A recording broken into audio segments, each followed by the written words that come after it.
Mesdames et messieurs, ravi de vous retrouver sur Panafrique Média dans le cadre de votre rétro hebdo. Sans plus tarder, voici les titres. 12 familles gabonaises à la vallée de Sainte-Marie, derrière l'école publique de Martine Oulabou, sont invitées à quitter les lieux dans 45 jours selon le communiqué du gouverneur de l'Estuaire.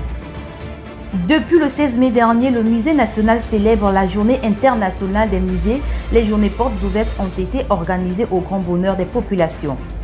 Lutte contre les violences et les stupéfiants en milieu scolaire, l'association Ultime Espoir, dont la province du Wellington, précisément à Oyem, a procédé dans plusieurs établissements scolaires à une campagne de sensibilisation. Les détails dans quelques instants. Avant de débuter cette rétro hebdo, la rédaction de Panafrique Média présente à tous ses abonnés ses excuses pour le non-respect du programme de la diffusion de la rétro-actualité durant toutes ces 2 semaines d'affilée qui était dû à un programme technique. Toutefois, restez toujours connectés sur nos différents programmes. Mécontentement des résidents de la vallée Sainte-Marie, précisément derrière Martine Oulabou. Ces derniers protestent le communiqué du gouverneur de l'Estuaire qui les invite à quitter la zone dans un bref délai. Frédéric Ebievuna pour le compte rendu. 12 familles sont menacées de déguerpir la zone. En effet, le collectif des habitants de la vallée Sainte-Marie, derrière Martine Oulabou, est monté au créneau ce samedi 18 mai 2024 suite au communiqué du gouverneur de la province de l'Estuaire à la première chaîne de télévision le 9 du mois en cours, notifiant leur déguerpissement dans les tout prochains jours. Madame le gouverneur, dans son allocution, nous a informé que l'État, dans ses missions régaliennes, d'entamer des projets d'envergure au profit du plus grand nombre, a décidé de déguerpir les habitants de la vallée Sainte-Marie. Et que, selon la loi, ceux qui n'ont pas de titre foncier ne peuvent s'attendre à un dédommagement ou à des mesures d'accompagnement. Les 45 jours qu'on demande, vraiment, ce n'est pas sans mesure d'accompagnement. Je ne trouve pas que, vraiment, pour les Gabonais, pour une famille située que nous sommes depuis des décennies, allons-y voir. Selon le collectif, leurs pères et arrière-grands-parents, certains se sont installés depuis 1960, d'autres en 1980, travaillant à la mission catholique. Des générations se sont succédées. Ils disent ne pas aller à l'encontre de la décision des plus hautes autorités du pays, mais veulent une seule chose, des mesures d'accompagnement social. C'est là. Mon mari, il m'a mené ici là. On habitait en bas là-bas au Sainte-Marie. En bas, derrière Tchouch là-bas. On était là-bas. On était là-bas, loin là-bas, on est duré là-bas. Après, on est venu ici là. Je n'ai pas venu ici là pour moi-même. C'est le missionnaire qui a amené mon mari ici. J'ai fait les enfants ici. J'ai duré ici là. Quand vous me levez, je vais aller où avec les enfants? J'ai déjà vu. Les enfants ne travaillent pas. Je vais aller où avec les nyam-nyam qui est avec moi là? Je ne suis pas d'accord avec ce que Madame le gouverneur nous avait dit la dernière fois. Si on est venu ici, c'est parce que nos parents habitaient sur ce site. Et aujourd'hui, on nous raconte, en tout cas, tout ce qu'elle avait dit, moi, ce n'est pas rentré dans ma tête. Hein. Ce n'est pas rentré dans ma tête du tout. Moi, je dis, je suis habitant d'ici et je reste ici. Le jour que l'État, ce n'est pas que je suis contre l'État, non. Je ne suis pas contre l'État. Si l'État décide de venir prendre ces terres, mais au moins qu'on nous reloge. Nous sommes des Gabonais purs et simples. Hein? Mais pourquoi l'État peut s'aventurer comme ça? On vient, on nous déloge, on va aller habiter où? Le collectif interpelle le président de la transition, chef de l'État, le général de brigade, Brice Clotaire Oligingema, de s'enquérir de la situation. Cap dans la province du Wellington, précisément dans la ville d'Oyem, l'association Ultime Espoir s'est déployée dans les établissements pour une sensibilisation sur les violences et stupéfiants en milieu scolaire. Reportage de nos correspondants d'Oyem, Candy Mekwe et Jonathan Mezui. Il a fallu 2 jours aux membres de l'association Ultime Espoir pour parcourir l'ensemble des établissements secondaires de la commune d'Oyem afin de sensibiliser les élèves au danger des violences en milieu scolaire et à la consommation des stupéfiants. Vous savez que les violences sont non seulement par la loi, mais également l'école peut prendre des décisions après des actes de violence. L'école peut se décider de vous exclure. Lors de ces rencontres, des échanges interactifs entre les élèves et les organisateurs ont été encouragés, permettant ainsi une discussion ouverte sur ces sujets sensibles. On achète en pensant faire. Mais, comme nous sommes solidaires, on ne peut pas trahir la personne qui vend ça.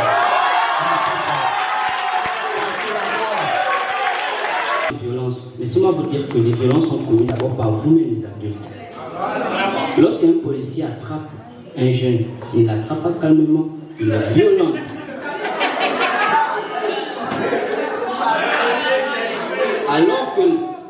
Alors que la Constitution, article numéro 1, stipule clairement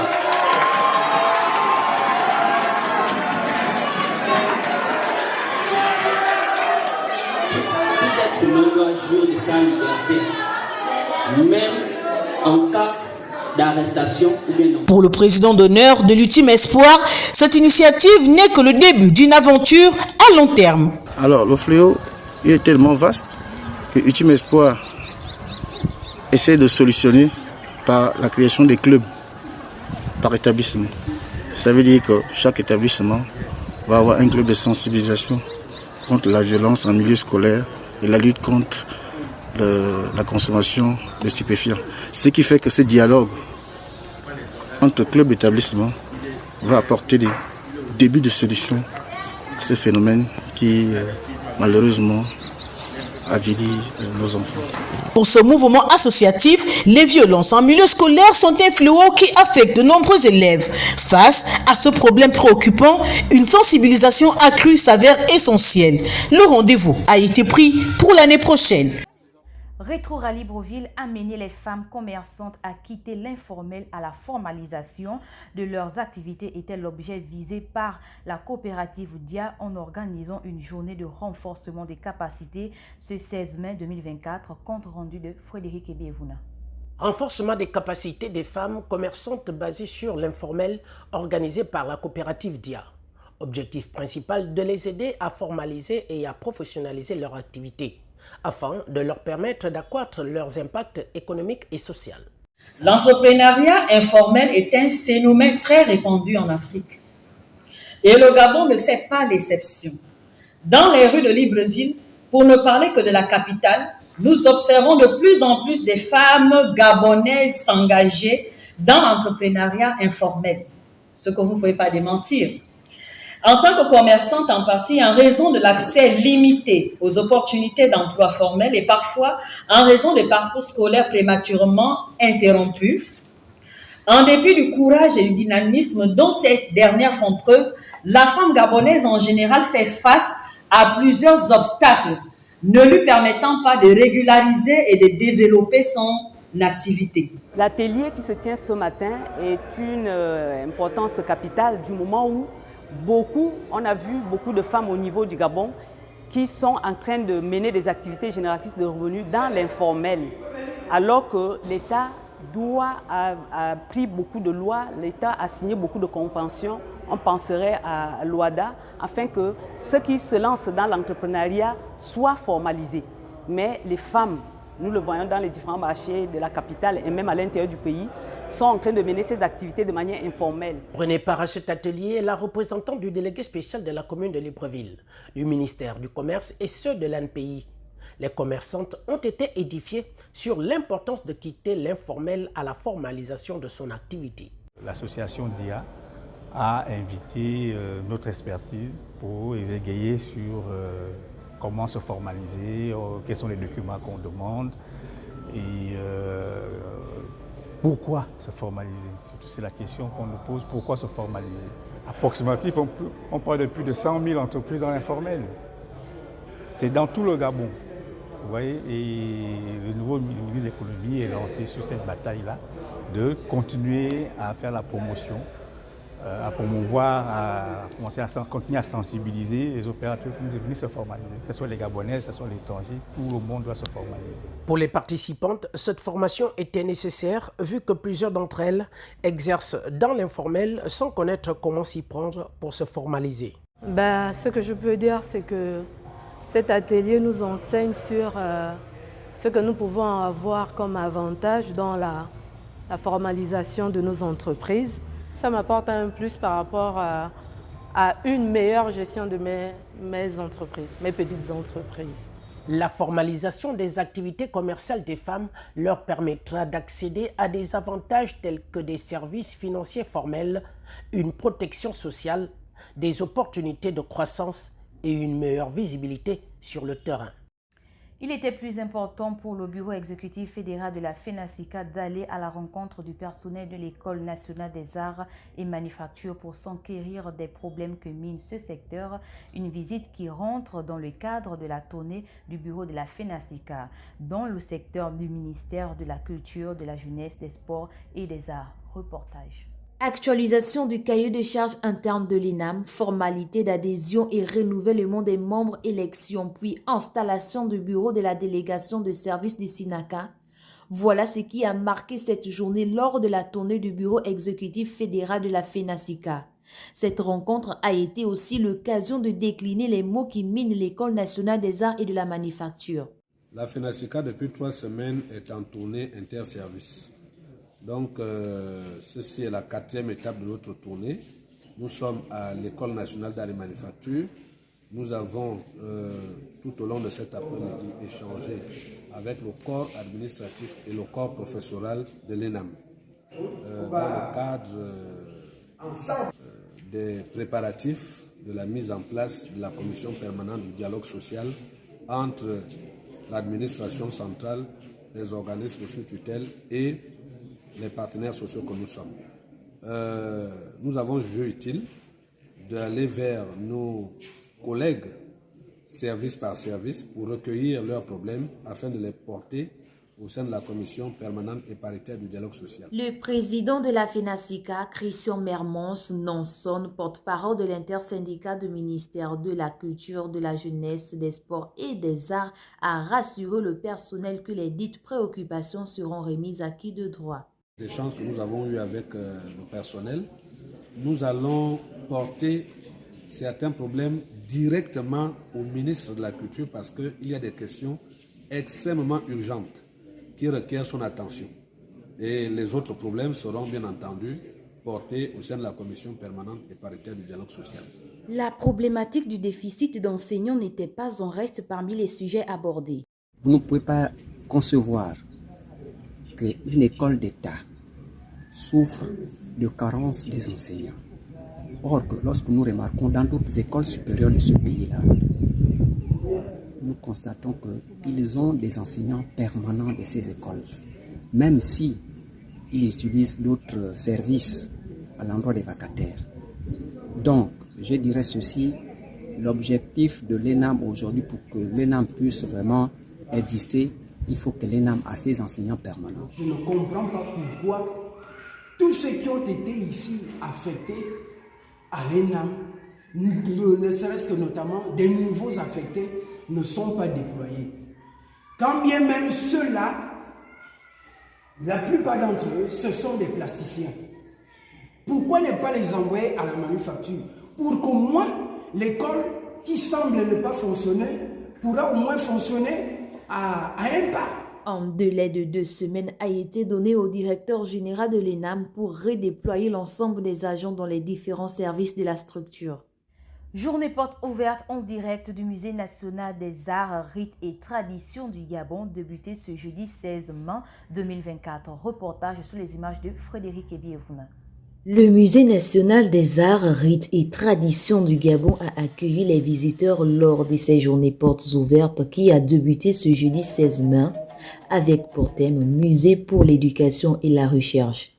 Un événement qui a vu la visite surprise du vice-président de la transition dont l'objectif de ce programme est de rendre visibles les activités de la structure, outre sensibiliser le grand public sur les défis que cette entité rencontre au quotidien.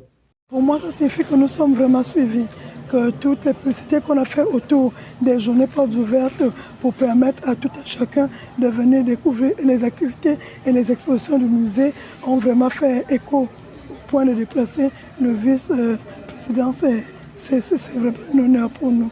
Le patrimoine culturel que nous avons au sein du musée, dans le musée, c'est l'héritage en fait de l'Ostom, devenu aujourd'hui IRD. Nous nous efforçons de choisir des thèmes qui nous permettent de tous les présenter au fil du temps. Aujourd'hui, nous avons l'environnement de la femme. Là, nous avons aussi la grotte Irongo, qui est une activité archéologique qui a été présentée, qui a été extraite d'une grotte appelée justement Irongo de Langounier, qui a été présentée entre 2018 et 2020. Pour la directrice du Musée national Julie Éléonore Zong Obam, ces journées portes ouvertes sont des moments uniques pour les responsables d'avoir de la visibilité de leurs activités au monde entier et permettra également l'accès au grand public qui n'ont pas assez de moyens pour s'y rendre. Journée portes ouvertes, c'est comme je disais, il y a beaucoup qui n'arrivent pas à venir au musée parce qu'ils n'ont pas de moyens. Nous avons laissé à tout ce monde-là la possibilité, le loisir de venir visiter le musée national et connaître exactement aussi les services qui sont employés au musée national. Peut-être qu'on peut choisir des futurs conservateurs, restaurateurs ou bibliothécaires. Qu'est-ce qu'on en sait? Donc, l'idée réelle de ces petites journées portes ouvertes tourne autour des instruments de musique. Si vous regardez l'affiche, vous allez voir que nous avons un nombre important d'instruments de musique qu'on a présentés. C'est justement parce que nous avons une activité importante, c'est celle de se réapproprier les instruments de la musique traditionnelle gabonaise, permettre à nos enfants de les connaître et de savoir les utiliser. Il faut dire que ces journées portes ouvertes offriront aux visiteurs une expérience riche et immersive permettant ainsi de découvrir nos richesses culturelles du Gabon, un événement qui constitue donc l'occasion incontournable pour tous les amateurs d'art, rites et de tradition. La culture, encore la culture, toujours la culture. La population du Grand Libreville a eu le privilège de découvrir la tradition, les tenues et les danses culturelles du pays à l'occasion des journées portes ouvertes organisées par le Musée national. Reportage signé de Frédéric Ebiévouna. La culture gabonaise à l'honneur.